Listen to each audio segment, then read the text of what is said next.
Alright guys, it's your boy Ryan Thomas here, and today I'm going to be comparing the Google Nexus 6 with the Motorola X second generation. The Motorola X, kind of the Moto X second generation. Now these both came out in 2014.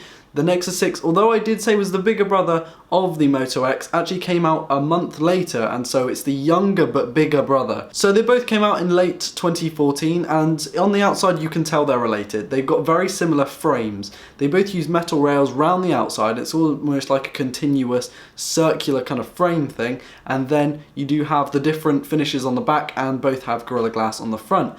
Now on the back of my Nexus 6, I'm reading the notes off of this, it's almost like rubbery but not soft touch.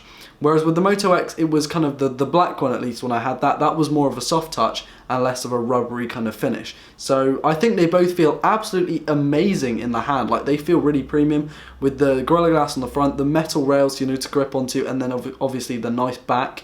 They both got a dimple, although it is much more profound on the Moto X, whereas on the Nexus 6 it is a little bit more subtle. And I think that I don't really know which I prefer, because with the Moto X, it was so obvious that it almost felt like a fingerprint scanner, whereas on the Nexus 6, it's more like just there and you're just kind of meh. I'm not really sure. For the screens then, on the Moto X, we do have a 1080p display, but it is AMOLED, and it is 5.2 inches, so a 5.2 inch 1080p AMOLED display, that's kind of how that works. It is a very, very nice display. You've got blacks, very rich blacks, because when you see a black pixel, it doesn't light it. It doesn't light those pixels, which is awesome. Now, this does have a couple of features to take advantage of this, including the fact you can wave over the phone, like if your phone was flat, you can wave over it and it will show you your notification and the time and date, which is awesome. And secondly, if you pick it up, it will also do that. It's kind of got sensors for that, which is awesome. Now, the Nexus 6 is kind of similar. If you pick it up, it will recognize this, and it does have an AMOLED display, so it will kind of do this feature as well. But if you wave over your phone, nothing's happening. You just look like an absolute dummy. But yes, the Nexus 6 does have a 6-inch 1440p AMOLED display, which I think looks absolutely amazing. It's really difficult for me to use a phone that is smaller than 5.7 inches now, because obviously I've used the iPhone 6s Plus was 5.5 and that was fairly okay. Then the Nexus 6P was 5.7, that's better. And now this, which is 6 inches, and I just don't want to go back to a small phone. The next videos that you guys will see will be of smaller phones. I think I'm going to plan this in my head differently. Not really sure how it's going to work, but there will be some more phones soon. Sorry about the lack of new and interesting phones. But no, in terms of the screen, if you had to do a versus or a comparison, I would only pick the 6 because I like the 6-inch screen. Whereas with, just the crispiness and everything, I might even tend to go for the Moto X because of its 1080p display. I just love 1080p displays, even on bigger phones. Talking of screens then, let's go into battery life. Both of these phones last me a full day, absolutely no issue. But the battery sizes, and at least the difference between them, might actually surprise you. On the Moto X, we've got a 2300 mAh battery, which is actually a very low spec battery for a phone of 5.2 inches. And on the Nexus 6, we have got a 3220 mAh battery. That means that that's almost 1000 mAh difference, but you can tell the phone is bigger and it's a bit chunkier, and overall you can kind of tell. In terms of the battery life though, they're roughly the same. I think this is probably to do with the lower power chip on the Moto X, and obviously the 1080p screen instead of the 1440p one. Talking of chips, on the Moto X we've got a Snapdragon 801, which is a fairly good quad-core chip. It's actually quite quick, and you can't tell it's an older chip. It actually feels really good. It's going to run your games, it's going to run your apps, it's going to run anything pretty much fine. It's got 2 GB of RAM as well, which is awesome. Multitasking is a breeze. And then we step it up to the Nexus 6. It's got a Snapdragon 805, which is a quad-core system on a chip, and it feels a tad bit faster. I'm not sure if this is because it's just a placebo effect, or maybe it is slightly faster. It's also got 3 GB of RAM, which makes multitasking amazing, and it feels better. Like, the multitasking just feels good on this phone. The one issue I do have though is the fact that I'm using Android N developer preview, which is very buggy and things crash a lot, but when I was on Marshmallow it was absolutely fine. I'm thinking it's just my install of N. The sound then, this is something that's kind of interesting because they both look like they've got stereo front-firing speakers, but that's partially true because the Nexus 6 does, the Moto X doesn't, and you're probably thinking, whoa, what's going on there? What are those two little things on the front? Well, the top one is a speaker as well as the bottom one, so actually you're kind of right, but the top one is used for when you're holding your phone up to your face and you're taking a call. The bottom speaker is used for multimedia, so it's still mono, but it is directional, meaning that you do get an overall better audio experience in my opinion.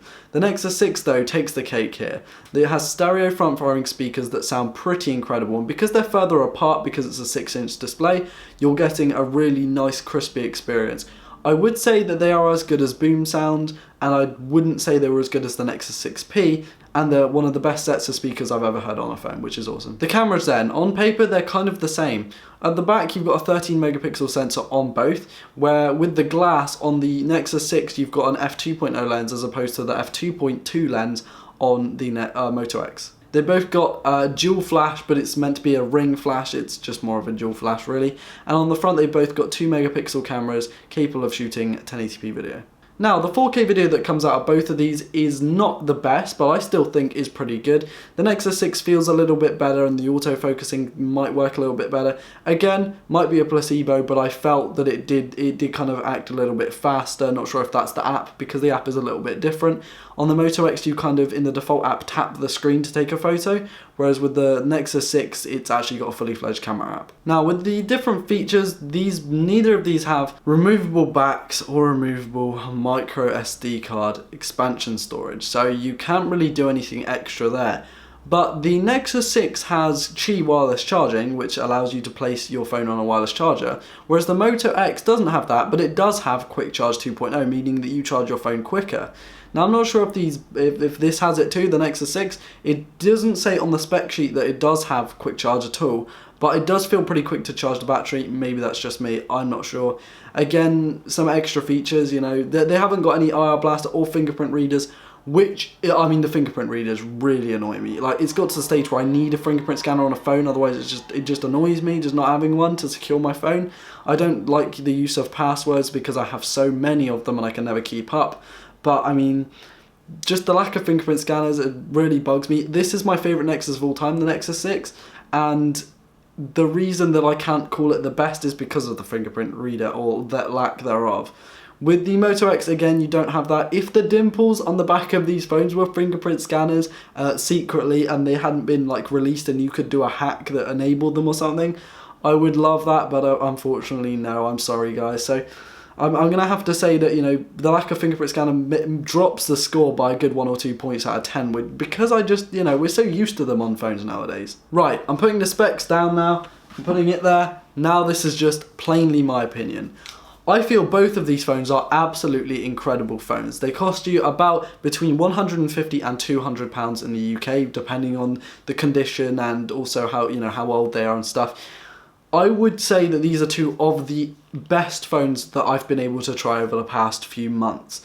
Like I said, I've looked at a plethora of different phones. Obviously, I haven't checked out all of them, and I know a lot of people in the comments like to say, oh, but this is better than this. Why didn't you say this was better than this? Out of 10, I have to give these phones respectively an 8.5 for the Moto X and a 9 for the Nexus 6. I was so looking to hate the Nexus 6 because obviously everybody wants to hate the Nexus 6. Like, everybody seems to want to hate the Nexus 6. It's my favourite Nexus to date, really. I love the screen size on it. A 6-inch 1440p display just is incredible, and I've had lots of people say, oh, that's not a phone, that's a tablet, or you've got a tablet as a phone, or that phone's way too big, or how do you live with the phone? Honestly, it is the best feeling phone that I've ever had in a hand. Now, like, my hands aren't insanely big or insanely small, they're about average, and I just love the feel in the hand of the Nexus 6. It is such an awesome phone, and yes, you do have to two-hand it most of the time, but it's a great phone. The Moto X, again, is like a smaller brother of that, and I love it to bits. The Moto X is one of the best feeling phones in the hand. I mean, they both feel great, they both run really well, they both have great battery life, they both have pretty good cameras, and the screens on them are incredible. And it just makes you wonder, you know, why did they not put a fingerprint reader on both of these? Because they would literally be the perfect phones. Now, I have had a lot of comments from other people, you know, like I said, saying, oh, that phone's way too big or whatever. But I got people saying that my phone was too big when I owned a Nexus 4, which is a 4.7-inch screen, which by today's standards is very, very small for a phone. And I'm guessing just as time goes on, things will change and we'll see what happens. But anyway, I'm going to thank you guys for watching right now. We are very, very close to 1,000 subscribers, and I can't thank you guys enough for the support on the recent videos. I put a lot of effort into these videos most of the time, and it just kind of shows because you guys are just awesome. Even you haters out there, you know, kill them with kindness. You guys are awesome. So thanks for watching, guys. Hope you have a wonderful week, and I will see you on Friday. Thanks for watching, I guess. See you in the next one. Peace.